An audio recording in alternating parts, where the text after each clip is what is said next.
2023 या वर्षाचा आजचा शेवटचा दिवस आणि नवीन वर्षाच्या स्वागतासाठी शिर्डीत मोठी गर्दी झालेली आहे। गेल्या 2 दिवसांपासून शिर्डीत मोठी गर्दी असून भाविकांनी साई नामाचा जयघोष केलाय। आता गुरुस्थान मंदिराजवळ आहे, या ठिकाणचं दृश्य आपण पाहिलं तर राज्यच नव्हे तर देशभरातून भाविक मोठ्या संख्येने या ठिकाणी दाखल झालेले आहेत।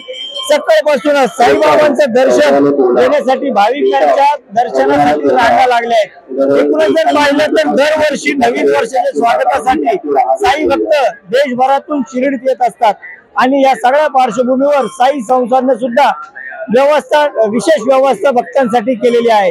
आज 31 डिसेंबर आहे आणि आज रात्रभर मंदिर भक्तांसाठी खुलं ठेवण्याचा निर्णय साईबाबा संस्थानने घेतलाय।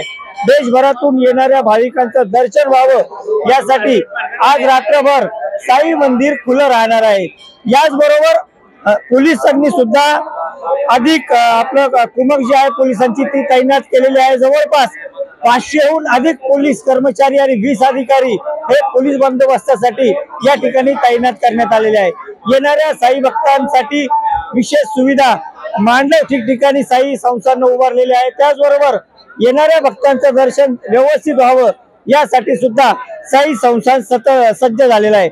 एकूणच जर पाहिलं तर आज दिवसभर ही गर्दी अशीच राहणार असून सरत्या वर्षाला निरोप आणि नवीन वर्षाच्या स्वागतासाठी शिर्डीत साई भक्तांची मोठी गर्दी असणार आहे। त्यामुळे आम्ही सुद्धा आवाहन करतो की शिर्डीत आल्यानंतर साई भक्तांनी साई दर्शनाचा लाभ घेताना आनंदाने घ्यावा आणि निश्चितच साई नामाच्या जयघोषाने शिर्डीत दुमदुमून गेली आहे। नितीन ओझा, एबीपी माझा, शिर्डी।